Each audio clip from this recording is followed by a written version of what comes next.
Bismillahirrahmanirrahim. Assalamualaikum warahmatullahi wabarakatuh. Alhamdulillahi rabbil alamin. Hamdan katsiran tayyiban mubarakan fihi kama yuhibbu rabbuna wa yardah. Asyhadu an la ilaha illallah wahdahu la syarikalah. Wa asyhadu anna Muhammadan abdu wa rasuluhu la nabiyya ba'dah. Allahumma inna nas'aluka ilman nafi'an wa rizqan tayyiban wa amalan mutaqabbala.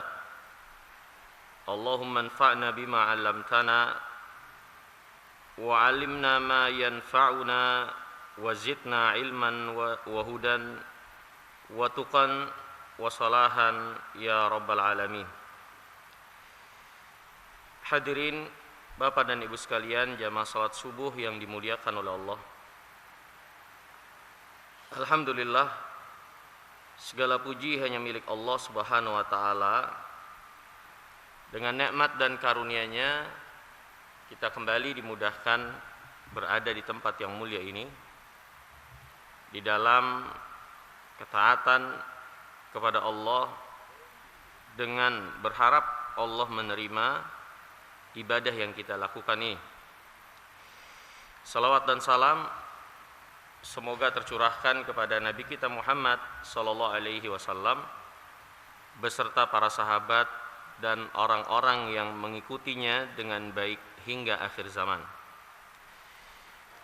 Tidak lupa juga di kesempatan yang berbahagia ini kita mendoakan kepada setiap kaum muslimin baik yang hadir atau yang ada di rumah. Semoga Allah memberikan kesehatan. Semoga Allah Subhanahu wa taala menjadikan kita istiqomah terus di atas agamanya, dan semoga Allah Subhanahu wa taala mengampuni dosa-dosa kita sekalian. Dan juga tidak lupa kita berduka cita sebagaimana yang telah kita dengar bersama, suatu musibah yang kembali menimpa negeri kita. Kita memohon semoga Allah SWT memberi ganti kepada kita sekalian dengan yang lebih baik, dan semoga Allah SWT mengangkat derajat kita dan memasukkan kita sekalian ke dalam surganya. Innahu waliyudzalika wal qadiru alaih. Hadirin yang dimuliakan oleh Allah Subhanahu wa taala, tema kita pada kesempatan kali ini adalah satu tema yang sesungguhnya dia berasal dari firman Allah Subhanahu wa taala. Allah Subhanahu wa taala berfirman di dalam surah Ar-Ra'd ayat 27. Allah berfirman, alladzina amanu wa tatma'innu qulubuhum bi dzikrillah ala bi dzikrillahi tatma'innul qulub. Orang-orang yang beriman tenang hati mereka dengan mengingat Allah. Maka ketahuilah, pahamilah, hanya dengan mengingat Allah itu hati ini menjadi tenang. Hadirin yang dimuliakan oleh Allah Subhanahu wa taala, ayat ini memberikan pelajaran yang mendalam bagi kita sekalian, wabil khusus setiap kita yang menginginkan ketenangan di dalam kehidupan, mencari kebahagiaan di dalam menjalani hidup yang fana ini. Dalam ayat ini ada beberapa bagian yang penting untuk kita uraikan dari apa yang menjadi maksud tema kita pada kesempatan kali ini. Dari ayat ini yang pertama menunjukkan kepada kita sekalian bahwasanya orang-orang beriman hati mereka menjadi tenang dengan mengingat Allah. juga menunjukkan kepada kita sekalian bahwasanya yang namanya orang-orang beriman itu selalu terpaut, selalu terikat diri mereka dengan Allah di dalam menjalani kehidupan ini. Ya, itulah orang-orang beriman. Sehingga mereka adalah orang-orang yang menjalani kehidupan ini dengan penuh ketenangan. Urusan mereka semuanya menakjubkan. Sebagaimana Nabi yang mulia alaihi salatu wassalam bersabda, "Ajaban li amril mu'min, inna amrahu kullahu khairun." Sungguh sangat menakjubkan urusan orang beriman itu. Semua keadaan mereka itu baik. Kemudian Nabi menjelaskan, in asabahu sarra syakara fakana khairul lah. Kalau mereka mendapatkan kesenangan, mereka bersyukur. Dan syukur itu adalah keadaan terbaik ketika seorang mengalami keadaan dilimpahkan kenikmatan. Karena kalau seseorang dilimpahkan kenikmatan tapi tidak bersyukur, maka mereka tidak berada pada keadaan yang baik. Bahkan nikmat itu bisa jadi malah menjadi bumerang, berbalik menjadi siksaan, berbalik menjadi kesempitan di dalam hidup. Sebagaimana Allah berfirman tentang orang-orang munafikin, "Fala tu'jibka amwaluhum wala auladuhum. Innama yuridullah an yu'adzibahum biha fil hayatid dunya." Jangan kalian kagum kepada harta dan anak-anak yang banyak yang dimiliki oleh orang-orang munafik. Karena sesungguhnya Allah ingin menyiksa mereka dengan keberadaan harta yang banyak dan anak-anak yang banyak itu pada mereka. Kenapa?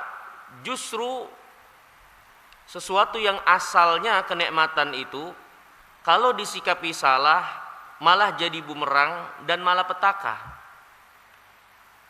Karena hadirin yang dimuliakan oleh Allah Subhanahu wa taala, Allah Subhanahu wa taala tidak jadikan dunia dan isinya dari kehidupan, kematian, kesempitan, kelapangan, keluasan, kesehatan, sakit, kemuliaan, kehinaan, semua dunia ini adalah ujian. Allah berfirman, "Wa nabluukum bisyarri wal khairi fitnah." Kami jadikan kebaikan dan keburukan itu ujian bagi kalian. Maka barang siapa yang tidak mengetahui hal ini sehingga tidak mengisi ujiannya dengan baik ketika mendapatkan nikmat, ketika mendapatkan musibah, maka dia tidak akan memperoleh kebaikan dari yang menguji, yaitu Rabbul Alamin. Ya. Nah, orang-orang beriman urusan mereka mengagumkan. Mereka berada pada keadaan berkesesuaian dengan apa yang Allah uji mereka dengannya. Kalau dapat nikmat mereka bersyukur, fakana khairullah, itu baik buat mereka. Wa in asabahu syarra sabara fakana khairullah. Dan kalau mereka tertimpa kesulitan, musibah, mereka sabar dan itu baik buat mereka. Wa makana dzalika illa lil mu'minin. Dan yang seperti itu enggak ada kecuali pada diri orang-orang yang beriman. Orang beriman urusannya semua menakjubkan. Susah dan senang mereka, disitulah kebahagiaan mereka. Ketika mereka senang, mereka berada dalam kebahagiaan. Ketika mereka pun susah, maka mereka pun berada dalam kebahagiaan. Kenapa? Karena apa yang ada pada hati mereka. Karena hati itulah sejatinya yang merasakan apa yang namanya kebahagiaan tersebut. Ya.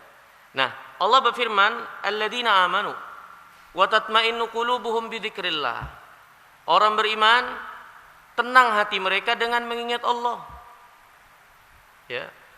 Menunjukkan kepada kita sekalian, inilah orang beriman, penuh dengan ketenangan dalam menjalani hidup.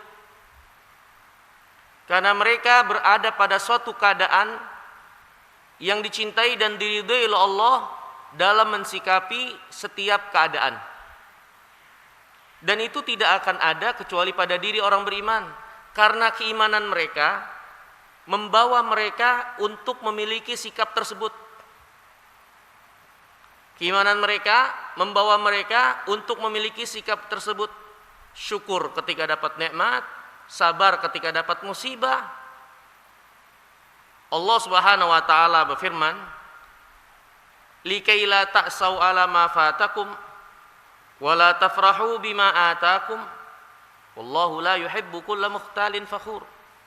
Kata Allah Subhanahu wa taala, apa saja yang menimpa di atas muka bumi ini tidak terjadi kecuali dengan izin Allah. Maka orang-orang beriman mengimaninya. Enggak ada yang terjadi semua ini kecuali dengan izin Allah. Allah yang menghendakinya, kehendak Allah lah yang terjadi. Kemudian kata Allah, agar kalian itu tidak terlalu tinggi hati, bergembira berlebihan terhadap nikmat yang kalian dapatkan sehingga kalian sombong dan melupakan Allah. Juga agar kalian jangan terlalu sedih, terpuruk ketika kalian tidak mendapatkan apa yang kalian inginkan. Ya.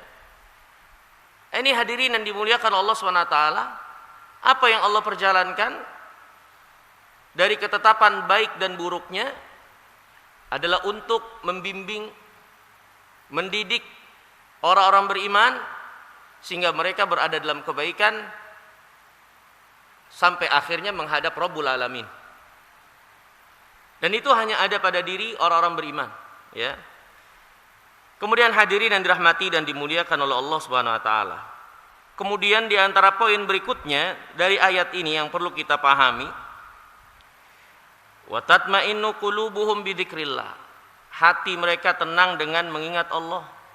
Lihat, berarti yang tenang itu hati. Disinilah letak kebahagiaan. Hakikat kebahagiaan adalah apa yang ada dalam hati dari ketenangan, penerimaan terhadap apa yang ada, banyak atau sedikitnya. Ya. Ketika hati ini tidak berada pada keadaan tersebut, maka banyaknya tidak memuaskan, apalagi sedikitnya pasti menyakitkan. Hatilah letak kebahagiaan itu.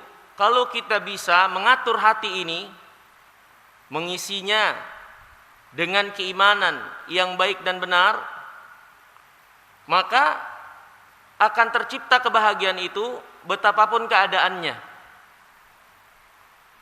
Nabi yang mulia salawatullah wassalamuhu alaihi bersabda, "Lau kana libni Adam wadiyani min dhahabin labtagha thalithahuma." Kalau seorang anak Adam punya emas 2 lembah, dia akan cari yang ketiga. Wala yamla, dan tidak ada yang bisa memuaskan anak Adam kecuali ketika tubuhnya sudah berkalang tanah. Anak Adam itu penuh dengan ambisi. Yang dengan ambisi ini mereka akan selalu merasa kurang. Dan kekurangan itu hakikatnya adalah kefakiran. Dan itu tidak membahagiakan. Itulah keadaan asal dari anak Adam. Betapapun mereka memiliki dari bagian dunia, dari bagian makhluk ini semua, tidak akan pernah memberikan kepuasan bagi mereka, kecuali orang-orang yang mengatur hatinya sedemikian rupa, mengisinya dengan keimanan, sehingga akhirnya tenang hati itu dan terpuaskan dengan apa yang ada, mau sedikit atau banyaknya. Letak hakikat kebahagiaan itu di hati. Lihat kata Nabi, Anak Adam punya 2 lembah emas. Apa yang tidak bisa dia beli? Apa yang tidak bisa dia lakukan dengan 2 lembah emasnya? Dia bisa memerintahkan segala sesuatu, dia bisa membeli segala sesuatu, dia bisa melakukan apapun juga dengan emasnya itu. Tapi tetap kata Rasulullah, itu tidak memuaskan anak Adam ini.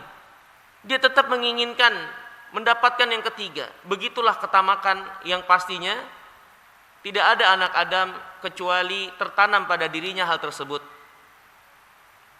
Dan yang bisa menghilangkan itu semua adalah keadaan hati yang terisi dengan iman yang baik, dengan keimanan yang benar, sehingga menjadi tenanglah hati itu.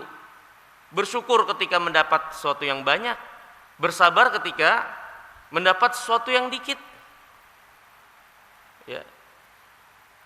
Nabi yang mulia salawatullah wassalamuhu alaihi bersabda, kata Nabi SAW, "Wa man yastagni yughnihimullah." Barang siapa yang dirinya merasa berkecukupan, maka Allah akan berikan kecukupan kepada dirinya. Merasa berkecukupan itu amalan hati. Kalau hati tertanam padanya merasa berkecukupan dengan apa yang Allah beri sedikit dan banyaknya, dia tahu bahwasannya Allah SWT memiliki hikmah dalam pemberiannya, dalam ketetapan-ketetapannya, sehingga dia ridho terhadap apa yang menjadi ketetapan Allah sedikit atau banyaknya. Maka Allah akan berikan kecukupan pada dirinya. Allah akan berikan kecukupan pada dirinya.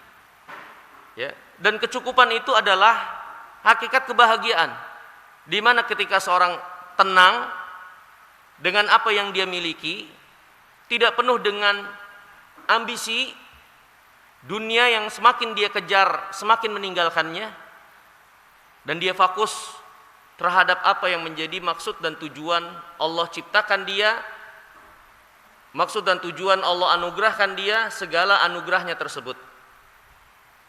Ya. Maka ini hadirin yang dimuliakan Allah SWT. Ketenangan, hakikat kebahagiaan adalah di hati. Sebagaimana dikatakan oleh Nabi yang mulia alaihi wasallam, "Laisal ghina bikathratil ard, walakinnal ghina ghinan nafs." Yang namanya kaya bukan banyak memiliki materi, tapi kaya sesungguhnya adalah orang yang memiliki kekayaan hati. Jikapun materi banyak dimiliki, tapi hatinya tidak berada pada kekayaan, maka seorang akan selalu merasa kurang. Sebagaimana tadi juga disebutkan oleh Nabi SAW tentang anak Adam, nggak akan pernah puas dengan apa yang dimiliki, walaupun punya 2 lembah emas. Tapi kalau hatinya dipenuhi dengan kekayaan, merasa cukup dan tenang dengan apa yang Allah anugerahkan, walaupun ini semua perlu kita garis bawahi, tidak menafikan kita untuk berusaha, tidak menafikan kita untuk mendapatkan yang lebih baik. Akan tetapi seorang mukmin mengerti dan memahami maksud dan tujuan itu semua, sehingga dia tidak terkecoh menjadikan sesuatu yang bukan tujuan sebagai tujuan. Dia tahu yang sebagai sarana tetap sebagai sarana dan bukan tujuan. Ya. Maka dengan inilah tercipta kebahagiaan itu di dalam hati. Ya. Nah, ini hadirin yang dimuliakan Allah. Jadi hakikat kebahagiaan itu adalah apa yang ada di dalam hati, dan hati itu tidak akan pernah menjadi bahagia kecuali dengan yang dikatakan oleh Allah, wa tatma'innu qulubuhum bidzikrillah. Hati itu menjadi tenang dengan mengingat Allah. Ya. Inilah orang beriman yang mereka memiliki hati yang tenang. Inilah yang namanya ketenangan, kebahagiaan itu tempatnya dalam hati. Dan bagaimana orang beriman itu jadi tenang? Mereka jadi tenang karena mengingat Rabbul Alamin, mengingat Allah. Nah, sekarang apa yang dimaksud dengan mengingat Allah? Apa yang dimaksud dengan mengingat Allah? Ya. Hadirin yang dimuliakan Allah, zikrullah, mengingat Allah bukan dengan tidak terbatas seperti apa yang dipahami oleh banyak orang. Bahwasanya yang namanya mengingat Allah hanyalah zikir-zikir seperti yang ma'ruf, subhanallah, walhamdulillah, la ilaha illallah, la haula wala quwata illa billah. Itu bagian dari mengingat Allah. Tapi mengingat Allah sesungguhnya lebih luas dari itu semua. Di antara bagian dari mengingat Allah, qiraatul Quran. Allah sendiri menamakan Quran dengan az-zikr. Inna nahnu nazzalna zikra wa inna lahu lahafizun. Kami yang menurunkan zikir, yaitu Al-Quran, dan kami yang akan menjaga Al-Quran. Maka qiraatul Quran bagian dari zikrullah. Salat itu bagian dari zikir kepada Allah. Allah berfirman, wa aqimis salata li dzikri. Wahai Musa, tegakkan salat untuk mengingatku. Ya. Wala dzikrullahi akbar. Ketika Allah menjelaskan tentang salat, kata Allah, mengingat Allah itu yang lebih besar. Ya. Kemudian di antara bagian juga dari mengingat Allah SWT itu mengenal nama-nama Allah SWT dan sifat-sifatnya. Itu pun bagian dari mengingat Allah. Ya. Di antara juga bagian dari mengingat Allah, menjaga batasan-batasan Allah. Mengerjakan perintahnya, menjauhi dari apa yang Allah larang. Ini bagian dari mengingat Allah. Karena seorang dengan mengerjakan perintah berarti dia ingat Rabbul Alamin, sehingga dia laksanakan perintahnya. Ketika dia menjauhi larangan dan tidak mengerjakannya, berarti dia ingat kepada Allah, sehingga dia tinggalkan larangan tersebut. Di antara bagian dari mengingat Allah SWT, seorang melaksanakan apa yang menjadi tanggung jawabnya, yang Allah bebankan kepada dia. Seorang suami di dalam rumah tangganya, seorang istri di dalam rumah tangganya, seorang anak di dalam keluarganya, seorang kerabat kepada kerabatnya, seorang tetangga dengan tetangganya, yang telah datang keterangan syariat Allah SWT untuk kita mengerjakan, untuk kita melakukan apa-apa yang Allah cintai dan ridhoi, menghubungi, mensikapi semua itu adalah bagian dari amanah dan tanggung jawab yang Allah bebankan kepada kita. Siapa yang melaksanakan dengan baik syariat Allah ini kesemuanya, ini adalah bagian dari mengingat Allah.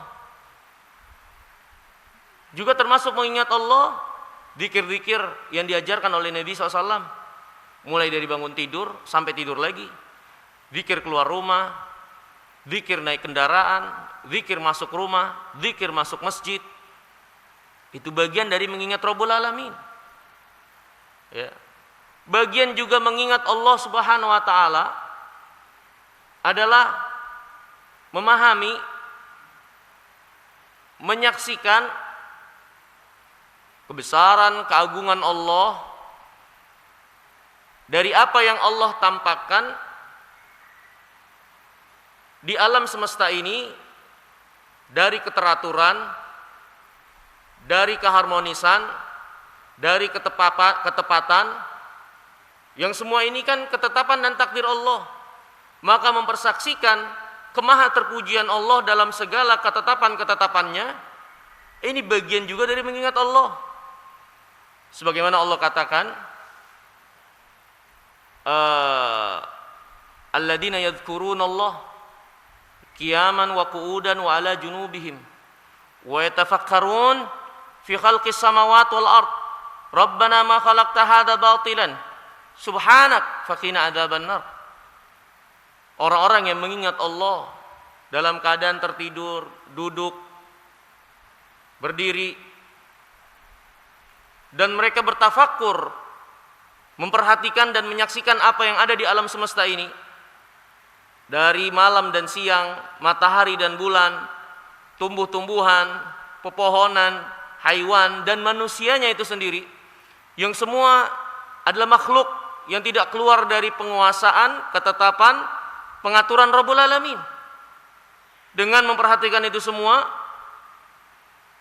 akhirnya dia berada pada kesimpulan bahwasanya pencipta, penguasa, penentunya yaitu Allah Maha Agung, yang tidak menjadikan ini semua dengan kesia-siaan, tapi menjadikan ini semua dengan ketepatan, dengan hikmah, dengan keadilan, dengan penuh kasih sayang. Dan dia mengatakan, Rabbana ma khalaqta hadza batilan subhanak faqina adzabannar. Ya Allah, Engkau tidak ciptakan ini semua dengan sia-sia. Maha suci Engkau ya Allah. Pelihara, jaga, lindungi kami dari api neraka. Maka hadirin yang dimuliakan Allah, mengingat Allah itu sekali lagi tidak terbatas hanya pada zikir-zikir seperti yang diketahui oleh banyak orang, dia bagian mengingat Allah. Tapi secara keseluruhan bagian dari din agama ini itu bagian dari mengingat Allah Subhanahu wa taala. Dan hadirin yang dimuliakan Allah, bagian dari mengingat Allah Subhanahu wa taala yang paling mulia, yang sangat efektif menjadikan seorang hamba lebih tenang lagi hatinya menghadapi apa yang dia hadapi, baik apa yang terjadi di alam semesta ini atau mensikapi apa yang menjadi syariatnya. Ya, mengingat Allah di antara yang sangat efektif memberikan ketenangan bagi seorang hamba adalah dengan mengenal Allah Subhanahu wa taala, mengenal nama-nama dan sifatnya. Mengenal Allah Subhanahu wa taala dari nama-nama dan sifatnya, yang dengan itu akan membuahkan keimanan dan keyakinan dalam hati bahwasanya tidak ada yang Allah jadikan ini semua sia-sia. Syariat Allah SWT tidak ada yang sia-sia, karena dia berasal dari Allah yang memiliki nama-nama dan sifat-sifat yang tinggi dan mulia, yang penuh dengan kesempurnaan, di mana semua perbuatan-perbuatan, ketetapan dan pengaturannya ini berpulang kepada apa yang menjadi kesempurnaan Allah dan kemaha terpujiannya. Maka barang siapa yang mengenal Allah Subhanahu wa taala sebenar-benar pengenalan, akan menjadi tenang dia menghadapi apa yang ada di depannya.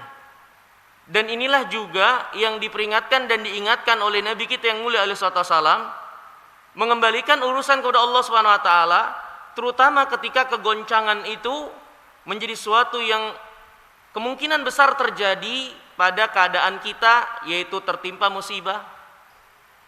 Nabi mengajarkan kita untuk mengucapkan alhamdulillah ala kulli hal. Segala puji hanya milik Allah dalam setiap keadaan. Ketika kita mendapati sesuatu yang tidak mengenakan diri kita, agar kita jangan lupa kepada Allah. Ini semua ketetapan Allah, pengaturan Allah, dan Allah Maha terpuji. Allah nggak mungkin keliru, Allah nggak mungkin salah. Allah itu Rabb, kita itu hamba. Allah yang mengatur, kita yang diatur. Allah yang menetapkan, kita yang dikuasai dan ditetapkan. Maka tidak ada bagian bagi hamba kecuali tunduk kepada Allah. Dan bagi seorang mukmin, dia imani itu semua sehingga dia puji Allah Subhanahu wa taala atas apa yang terjadi. Nabi SAW juga mengajarkan kita kalau kena musibah untuk mengucapkan innalillah. Kita ini milik Allah.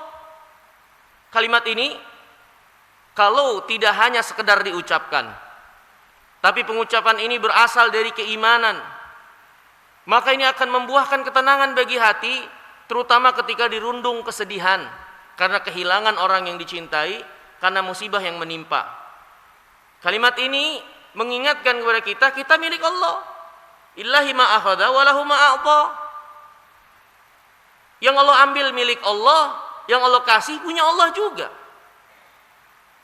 Enggak ada hak untuk kita memprotes, tidak suka dan benci terhadap apa yang Allah tetapkan. Bagian kita adalah menerima, memuji Allah SWT terhadap ketetapannya, karena Allah menetapkan itu semua. Pastinya Allah Hakim, yang maha bijaksana. Pastinya Allah Rahman, penuh dengan kasih sayang bagi orang-orang beriman. Pastinya Allah SWT Latif, yang maha lembut. Bahkan dengan kelembutannya ini banyak kebaikan-kebaikan sampai kepada kita tidak kita sadari, diantaranya melalui jalan keburukan yang kita dapati. Karena Allah maha lembut, merahmati orang beriman dengan sesuatu yang tidak disadari oleh orang beriman itu. Dengan kemahalembutannya, maka dia selalu berbaik sangka kepada Allah, selalu bersikap positif terhadap keadaan yang dialami. Ketenanganlah yang dia dapatkan untuk setiap keadaannya. Ya, ini hadirin yang dirahmati dan dimuliakan oleh Allah Subhanahu wa taala.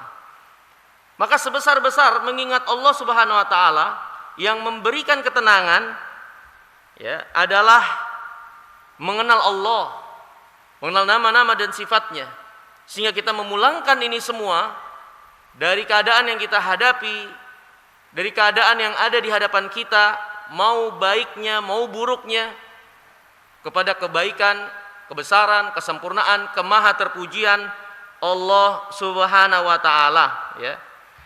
Hadirin yang dimuliakan oleh Allah Subhanahu wa taala.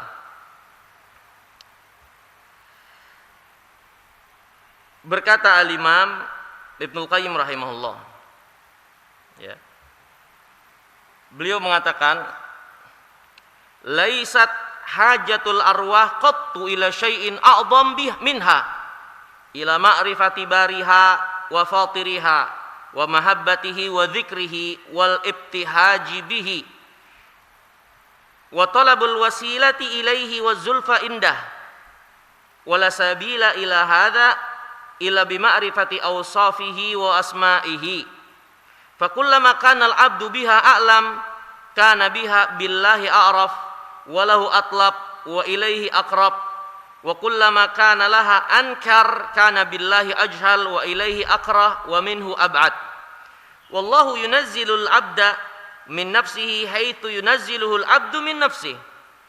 Kata Imam Ibnu Qayyim, tidak ada sesuatu yang paling dibutuhkan oleh jiwa kita untuk sampai pada ketenangannya yang lebih besar, ya, yang lebih dibutuhkan selain mengenal Allah, mengenal penciptanya, mencintai Allah, mengingat Allah.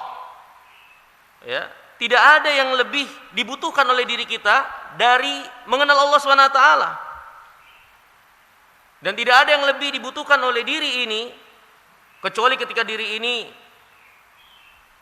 memiliki antusias untuk mendekatkan diri kepada Allah, beribadah kepadanya. Ya. Dan tidak ada jalan untuk sampai pada keadaan tersebut kecuali dengan mengenal nama-nama dan sifat-sifat Allah. Ketika seorang hamba semakin dia mengenal nama-nama dan sifat Allah, maka dia semakin mengenal Allah dan semakin dekat dengan Allah. Semakin dia mengingkari dan jauh dari mengenal Allah, maka dia semakin jahil dan semakin benci dan semakin jauh dari Allah. Dan Allah SWT memperlakukan hamba sebagaimana perlakuan hamba itu kepada Allah.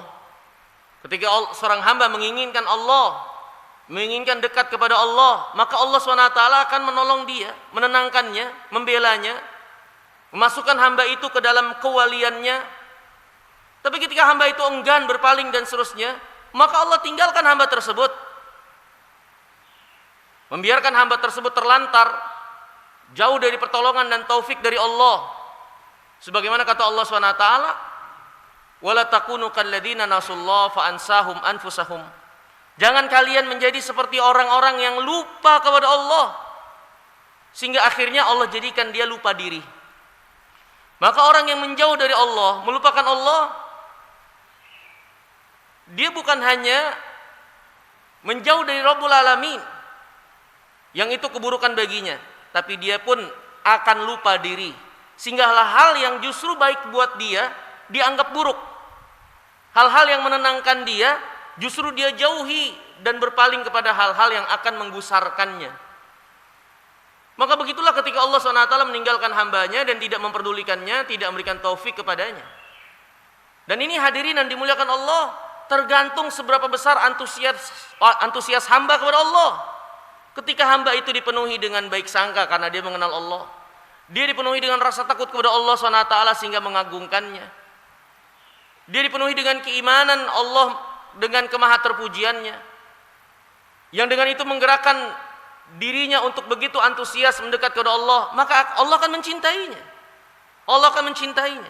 Dan ketika Allah mencintai hambanya, maka Allah SWT akan terus membimbingnya pada jalan-jalan kecintaan dan keridoannya, sampai akhirnya dia menghadap Allah SWT untuk dianugerahkan kemuliaan dengan balasan yang sangat besar, ya, di kubur dan di yaumul qiyamah kelak, ya. Nah, hadirin yang dirahmati dan dimuliakan oleh Allah Subhanahu wa taala. Sekali lagi ya, satu lagi ya, kita bawakan di sini perkataan Al-Imam Ibnu Qayyim rahimahullah, ya. Al-Imam mengatakan,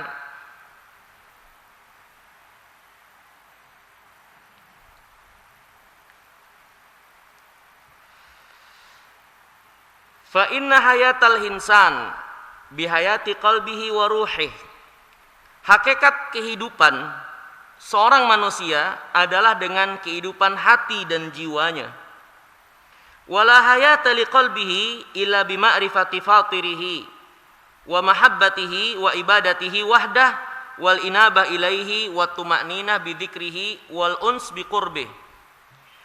Dan hati tidak akan menjadi hidup kecuali dengan mengenal Allah, mencintainya, beribadah hanya kepada Allah, tenang dengan mengingat Allah, tenang dengan mendekatkan diri kepada Allah Subhanahu wa taala. Lihat Nabi kita yang mulia SAW berkata kepada Bilal, "Ya Bilal, arihna bis shalah." Wahai Bilal, jadikan kami tenang dengan salat. Itu Nabi kita yang mulia SAW. Bagaimana keadaan beliau yang begitu tenangnya dan sangat menginginkan dekat dengan Allah dengan beribadah, dengan salat, yang itu membawa kenyamanan bagi dia. Rasulullah SAW juga bersabda, "Wa ju'ilat qurratu aini fis shalah." Dijadikan penyejuk mataku di dalam salat. Dan salat kita tahu sendiri, ini adalah ibadah yang menghubungkan kita dengan Allah. Dalam hadis yang diriwayatkan oleh Imam Muslim, kalau seorang hamba membaca Alhamdulillahirabbil alamin, Allah langsung jawab, "Hamadani abdi." Hambaku memujiku. Kalau si hamba mengatakan Ar-Rahmanir Rahim, Allah langsung jawab, "Majjadani abdi." Hambaku mengagungkanku. Kalau si hamba mengatakan Maliki Yaumiddin, Allah langsung jawab, "Athna alayya abdi." Hambaku memuliakanku.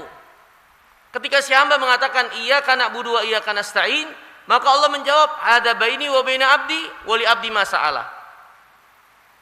Inilah batas antara aku dengan hambaku. Setelah itu bagi hambaku apa yang dia minta. Jadi Allah langsung menjawab. Nabi SAW bersabda tentang salat, "Aqrabu ma yakunu bainal abdi wa rabbihi wa wasajid." Yang paling dekat keadaan hamba dengan Allah adalah ketika dia sujud. Lihat bagaimana Nabi SAW, "Ju'ilat qurratu aini bis shalah." Dijadikan penyejuk mataku di dalam salat. Yang menunjukkan bagaimana ketenangan itu adalah dengan beribadah kepada Allah, menginginkan Rabbul Alamin, mengenal Allah Subhanahu wa taala. Kemudian kata Al-Imam, "Wa man faqada hadhil hayah faqadal khaira kullah." Siapa yang kehilangan kehidupan ini, maka dia enggak akan punya kehidupan yang memberikan ketenangan, kenyamanan, kebahagiaan. Dia enggak akan pernah terpuaskan. Kalaupun ada, itu sifatnya semu. Ya, dia hanya berpaling dari suatu keadaan ke keadaan lain. Hakikat kebahagiaan dan kenyamanan, ketenangan itu tidak akan dia dapatkan. Walau ta'awwada anha bima ta'awwada minad dunya bal laysatid dunya bi ajma'iha iwadan an hadhil hayah. Kalaupun apa yang ada dalam hati itu dari ketenangan dalam mengenal Allah, beribadah dan dekat kepada Allah, ditukar dengan dunia dan isinya, pasti orang ini nggak bakal mau. Pasti orang ini nggak bakal mau. Orang yang memiliki ketenangan, ya, bersama dengan Allah, dia nggak bakal mau walaupun harus ditukar dengan dunia dan isinya. Ya. Nah, ini hadirin yang dimuliakan Allah Subhanahu wa taala, ya.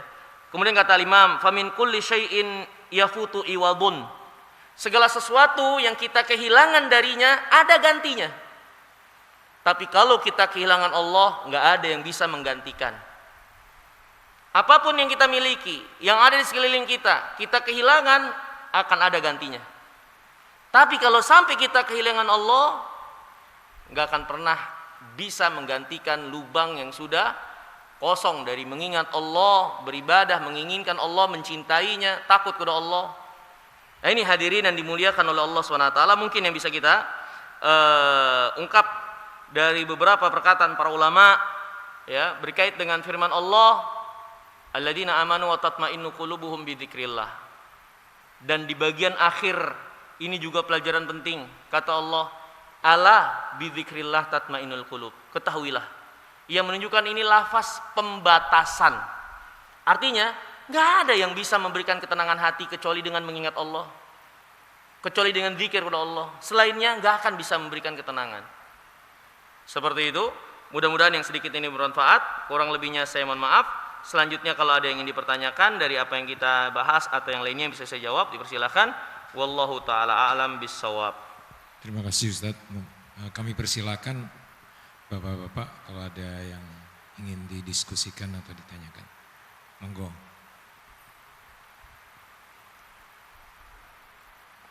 Iya Pak, silakan Pak.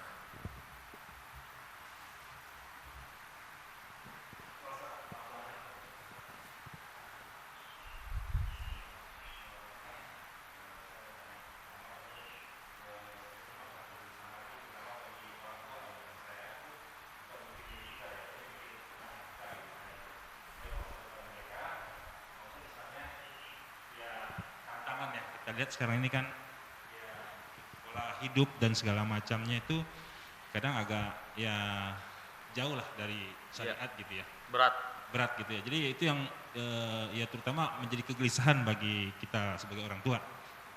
Itu bagaimana konteksnya dengan mengingat Allah gitu, hati menjadi tenang. Ya. Yang kedua saya mau tanya, istilahnya salah satu segala sesuatu perkara bagi orang muslim itu adalah baik. Itu apa konteksnya dengan misalnya pernah mungkin sahabat saya lah ya, waktu mendengar kabar duka orang tua atau mertuanya meninggal, dia mengucapkan alhamdulillah ala kulli hal. Jadi segala puji bagi Allah atas semua hal. Pada setiap keadaan. Ya, pada segala, apa itu memang suatu konteks tepat secara syariat itu tepat apa gimana gitu Ustaz? Tepat pas ketika apa? Maksudnya kan kita kan diajarkan kalau orang tua meninggal itu kan innalillahi wa inna ilaihi raji'un gitu. Orang tua? Ya. Kalau di dia alhamdulillah ala kulli hal gitu. Iya. Iya. Nah itu konteks secara syar'inya sudah tepat atau itu wujud dari apapun keadaan yang kita alami itu adalah wujud misalnya yang terbaik lah gitu. Iya. Gitu. Ya. Itu aja. Ya. Assalamualaikum warahmatullahi wabarakatuh. Pertama berkait dengan anak kita, melihat keadaan yang ada, ya tentunya terutama para orang tua pasti sangat memahami tantangan ke depan yang akan dihadapi oleh anak kita bakal lebih berat ketimbang dahulu kita di masa kecil atau ya seperti itulah dunia. Nabi SAW mengatakan la ya'ti alaikum zamanun illa walladhi ba'dahu syarrun min. Tidak datang kepada kalian suatu zaman melainkan setelahnya itu lebih buruk dari sebelumnya. Maka ke depan itu tantangan bahkan semakin lebih buruk. Dan itu sudah diperingatkan oleh Nabi SAW agar kita menyiapkan diri. Bagaimana kita menghadapi ini semua dengan kekhawatiran yang ada pada kita, melihat keadaan yang ada seperti ini? Maka kita mengingat Allah SWT ya, dengan bertawakal, berserah kepada Allah. Ya, berserah kepada Allah SWT. Apa-apa yang kita khawatirkan di masa yang akan datang, maka yang membawa ketenangan kepada kita sekalian, tawakal kita kepada Allah. Apa yang dimaksud dengan tawakal? Menyerahkan segala urusan dan hasil kepada Allah. Dengan kita berusaha semaksimal mungkin, kebaikan yang bisa kita lakukan di saat ini. Ya, kita mengkhawatirkan anak-anak kita untuk masa depannya. Maka kita persiapkan mereka untuk kebaikan mereka menghadapi masa depan mereka tersebut. Terutama persiapan din, agama. Ya, karena agama ini diturunkan oleh Allah SWT untuk memberikan ketahanan bagi kita menghadapi setiap keadaan yang terjadi, ya, sampai yaumul qiyamah. Sampai yaumul qiyamah. Ketika datang Dajjal yang disebutkan oleh Nabi SAW, Nabi pun mengajarkan apa yang harus kita lakukan ketika Dajjal itu datang, sehingga kita selamat dari fitnah Dajjal. Ya. Ini dalil yang menunjukkan bagi kita sekalian bahwasanya tidak ada tertinggal dari petunjuk Rasulullah, dari petunjuk agama ini untuk kita jadikan bekal mempersiapkan menghadapi setiap ujian yang ada sekarang ataupun di masa yang akan datang. Maka bekali anak-anak kita dengan apa yang menjadi petunjuk agamanya. Dekatkan dia kepada Allah, dekatkan dia kepada agamanya, jadikan dia cinta kepada din agamanya, beragama dengan baik dan benar menurut bimbingan dari Alkitab dan sunnah Nabi yang mulia alaihi wasallam. Maka insya Allah Allah tidak akan menyia-nyiakan usaha orang tua, kesungguhan dan keinginan baik mereka yang tulus buat anak-anaknya. Ya. Selanjutnya kita tawakal kepada Allah. Kita sudah melaksanakan apa yang Allah bebankan kepada kita, dan jangan bebankan di pundak kita dengan hasil. Karena hasil itu bukan beban kita. Serahkan kepada Rabbul Alamin. Ya, Allah SWT tidak pernah menjanjikan Rasulullah SAW semasa hidupnya dia melihat hasil dari perjuangan dakwahnya. Apalagi dengan kita. Allah berfirman tentang Rasulullah SAW, fa imma nuriyannaka ba'dal ladzi na'idukum aw natawaffayannak. Mungkin saja sebelum terrealisasi janji Allah kami wafatkan engkau, atau kami tunjukkan semasamu hidup. Jadi Nabi SAW pun gak ada janji untuk diperlihatkan apa yang menjadi janji Allah kepada beliau dengan perjuangan dakwahnya itu. Ya, jadi jangan kita pusingkan kepala kita dengan hasil. Pusingkan kepala kita dengan melaksanakan yang Allah bebankan kepada kita. Allah Subhanahu wa taala berfirman, "Fasda bima tu'mar wa a'rid 'anil jahilin." Pusingkan kepalamu dengan apa yang Allah perintahkan kepadamu dan berpalinglah dari orang-orang yang jahil. Ya. Maka ini yang akan memberikan ketenangan bagi kita sekalian. Kita percayakan kepada agama ini yang akan memberikan ketahanan bagi orang-orang yang mengenal, mengetahui dan mengamalkannya untuk setiap masalah kehidupan, dan kita berserah kepada Allah akan hasil dari usaha yang bisa kita lakukan menurut kemampuan yang kita miliki. Dengan itu ketenangan yang akan kita dapatkan insyaallah taala, dengan berbaik sangka juga. Jangan lupa berdoa dan berbaik sangka bahwasanya Allah tidak akan menyia-nyiakan hamba-hambanya yang berlaku baik melaksanakan yang Allah perintahkan. Seperti itu. Kemudian pertanyaan yang kedua, alhamdulillah ala kulli hal, bagaimana konteks untuk merealisasikan dalam setiap keadaan yang kita hadapi? Seperti itu maksudnya? Ya, tentu sabda Nabi yang mengajarkan kepada kita sekalian, wabil khusus kalau kita dapat musibah, untuk mengucapkan ini. Karena kalau orang dapat kenikmatan, ya, maka umumnya, ya kan, ya mereka bersyukur, bergembira untuk itu. Nggak ada buruk sangka kepada Allah, kan seperti itu. Tapi kalau dapat musibah, orang-orang yang lemah imannya nggak sedikit akhirnya berburuk sangka kepada Allah. Sehingga kita dengar sebagian mereka mengatakan ketika dapat kesulitan, ya Allah kenapa saya? Ya Allah apa dosa saya? Seolah-olah Allah salah ketika menimpakan itu pada dia, dan dia lupa diri seolah-olah nggak punya dosa. Ya, dengan musibah yang menimpanya tersebut.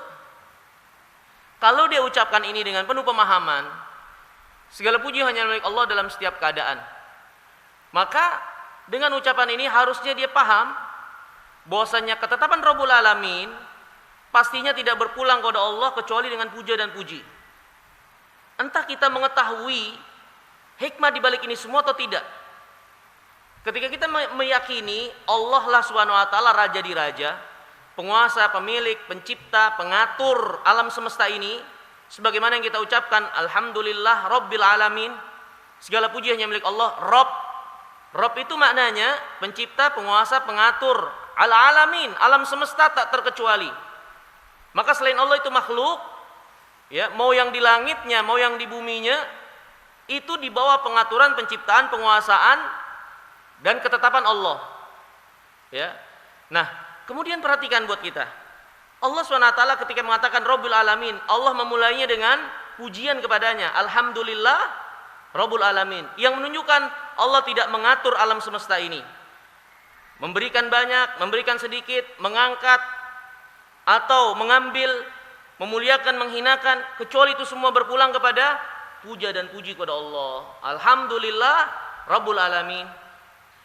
Maka inilah yang diinginkan bagi orang beriman ketika mereka terutama mendapatkan hal-hal yang tidak mengenakan hati mereka, sehingga ucapan ini kalau diucapkan dari dasar keimanan yang ada pada diri mereka, ini menjadikan suatu siraman yang menenangkan hati mereka. Suatu siraman yang menenangkan hati mereka, bahwasanya mereka itu hamba, Allah Rabbnya, dan Rabb itu tidak mengatur, menetapkan ini semua kecuali kembali kepadanya dengan puja dan puji. Wallahu ta'ala jalla wa ala wa alam. Mungkin itu yang bisa saya sebutkan.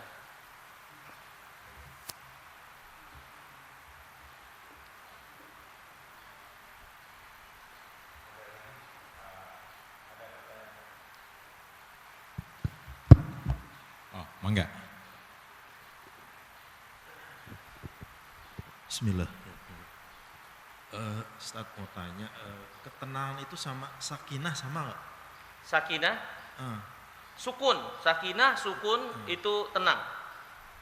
Yang kedua, terus ketenangan itu sakinah itu diturunkan Allah atau kita yang buat-buat tuh? Sakinah artinya ketenangan itu diturunkan Allah kepada kita karena kita ingat sama Allah, silatun atau terhubung dengan Allah, itu diturunkan Allah ke kita apa kita buat-buat gitu?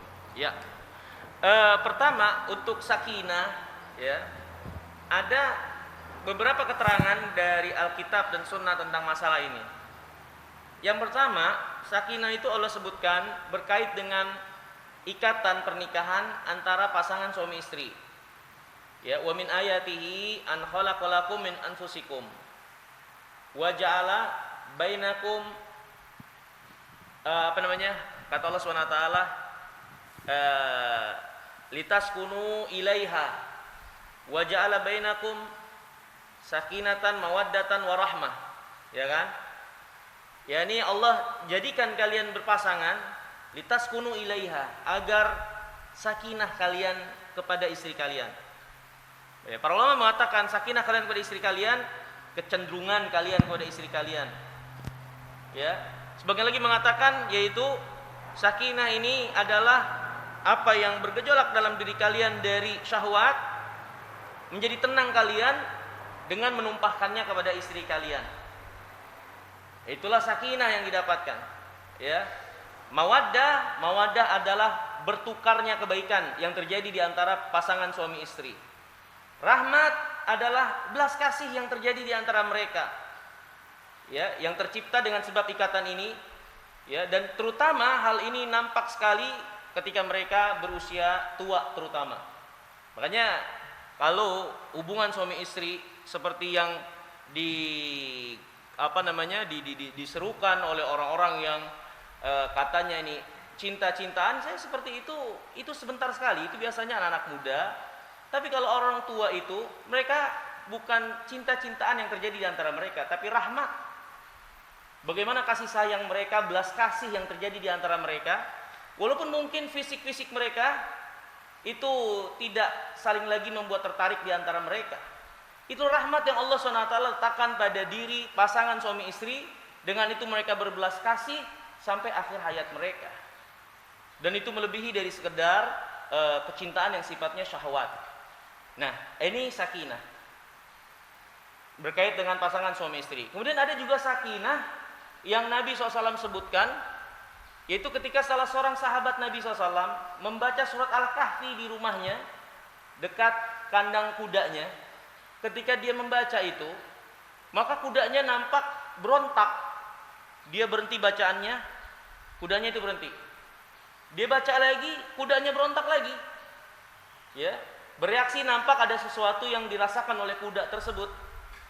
Kemudian akhirnya dia keluar dan melihat ternyata ada awan yang mendekat ke tempat dia tinggal. Dia pun melaporkan ini kepada Nabi yang mulia alaihi wasallam. Maka kata Nabi SAW, tilkas sakinah nazalat bi qiraatil Quran. Itu sakinah yang turun dengan sebab bacaan Al-Quran yang kau baca. Ya, ini yang saya ingat berkait dengan sakinah yang datang keterangannya dari Al-Quran atau hadis Nabi yang mulia salawatullah wassalamuhu alaih. Tadi pertanyaan apa Pak?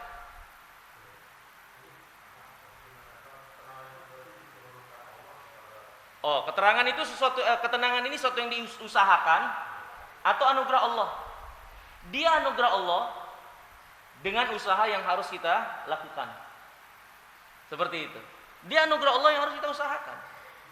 Karena kata Allah, bidzikrillah tatmainnul qulub.